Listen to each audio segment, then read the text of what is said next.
নমস্কার বন্ধুরা, chef Shrabani daily vlog চ্যানেলের পক্ষ থেকে সবাইকে স্বাগত জানিয়ে আজ আপনাদের সাথে শেয়ার করতে চলেছি পদ্ম গাছের শিকড় বা মলুন ভাজা।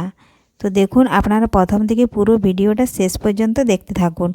ভালো লাগলে একটা লাইক দিয়ে আমার পাশে থাকুন ও বন্ধুদের সাথে শেয়ার করে দিন। চলুন তাহলে শুরু করি। এই দেখুন বন্ধুরা, এগুলো হচ্ছে মূলুন, আমরা বলে থাকি মূলুন। এটা কোথা থেকে পাওয়া যায় অনেকেই জানে না। এটা হচ্ছে পদ্ম গাছের এক শেকড়, পদ্ম গাছের গোড়ায় কিন্তু এটা থাকে। এটা মাটি থেকে জল থেকে এটা তুলে আনে বাজার থেকে, আমাদের কিনে আনা হয়েছে, ওরা বাজারে বিক্রি করে। আর এই ঠান্ডার দিনেই কিন্তু এই মূলুন পাওয়া যায়। আর বলুন তো কত কষ্ট করে ওরা ঠান্ডায় জলে ডুব দিয়ে এই মূলুন তুলে আনে। সেই মূলুন বাজারে ওরা বিক্রি করে, আর আমাদের ওখান থেকে এটা নিয়েছে 25 টাকা। দেখুন তিনটা, এই একটা আর যে নিচে দুটো আছে, এই তিনটা পাপ থাকে। আবারও এর থেকে ছোট আছে। তো যেরকম মূলুনের সাইজ সেরকম কিন্তু দাম অনুসারে ওরা বিক্রি করে। তো দেখুন, আজকে এই মূলুন ভাজায় রেসিপি বানাবো। আজকে বানাবো আমি মূলুন ভাজা। তো দেখুন, প্রথমে এইভাবে বটি দিয়ে একটু ছুলে নিচ্ছি। এর খোসা নেই কিন্তু তাও একটু এভাবে তুলে নিচ্ছি। এরপরে দেখুন তোলা হয়ে গেছে। এরপরে দেখুন গোল গোল চাকা চাকা করে কেটে নেব।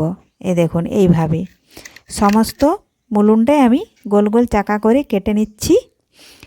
কাটা হয়ে গেলেই দেখুন পরিষ্কার করে আমি ধুয়ে নেব। এই দেখুন বন্ধুরা, কেটে নিয়েছি। এখন এই জামবাটির মধ্যে আমি জল দিয়ে ধুয়ে নেব। এই দেখুন একদম পরিষ্কার হয়ে গেছে। আর জল দিয়ে ধুয়ে, আর দেখুন একটা প্রেসার কুকার নিয়েছি আমি। প্রেসার কুকারের মধ্যে বেশি নয়, 2টো সিটি দেব, তাহলে ভালোভাবে সেদ্ধ হয়ে যাবে। আর খুব বেশি সিদ্ধ হওয়া চলবে না, তাহলে কিন্তু ভেঙে একবারে আউলে যাবে, ভাজা যাবে না। এই দেখুন আমি দিয়ে দিয়েছি। দেব এখন স্বাদ মতো লবণ আর পরিমাণ মতো একটু হলুদ গুঁড়ো। আমি এখানে প্রেসার কুকারে সিদ্ধ করছি, 2টো সিটি দেব।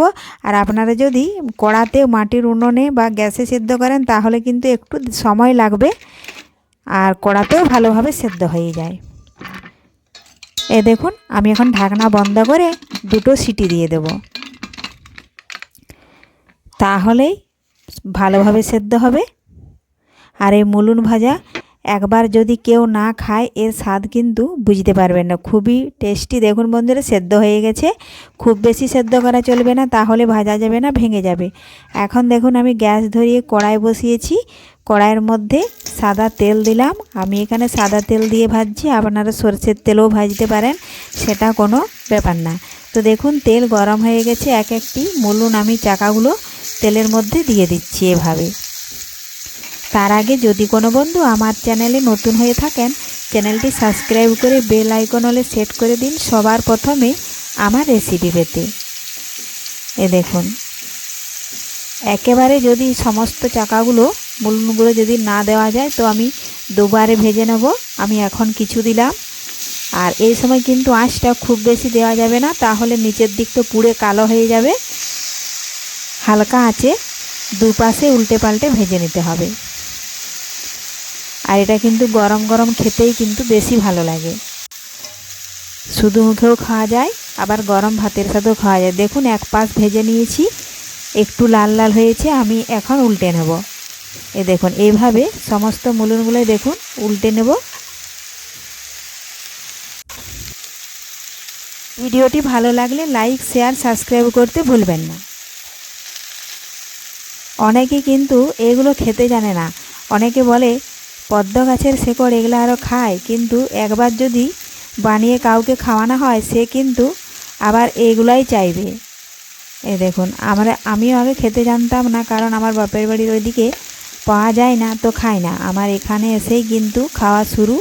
প্রথমে আমিও ওই কথাটাই বলেছিলাম যে এগুলো কি জিনিস, আমি খাবো না, কিন্তু খেয়ে যখন দেখছি দারুণ টেস্ট আর এত সুন্দর লাগে খেতে, মনে হয় শীতকালে মাছ মাংস ছেড়ে এটাই খাবো। এটা কিন্তু তরকারিও হয়। আজকে আমি ভাজছি, অন্যদিন আপনাদের সাথে তরকারি শেয়ার করব।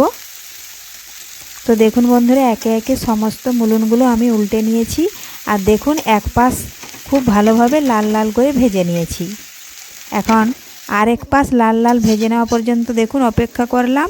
তো দেখুন মুলুনগুলো ভাজা হয়ে গেছে, সমস্ত মুলুন দেখুন দু অক্টে কিন্তু পুড়ে গেছে, কারণ আঁচটা একটু বেশি বাড়িয়ে দিয়েছিলাম। তো তৈরি হয়ে গেল মুলুন ভাজা।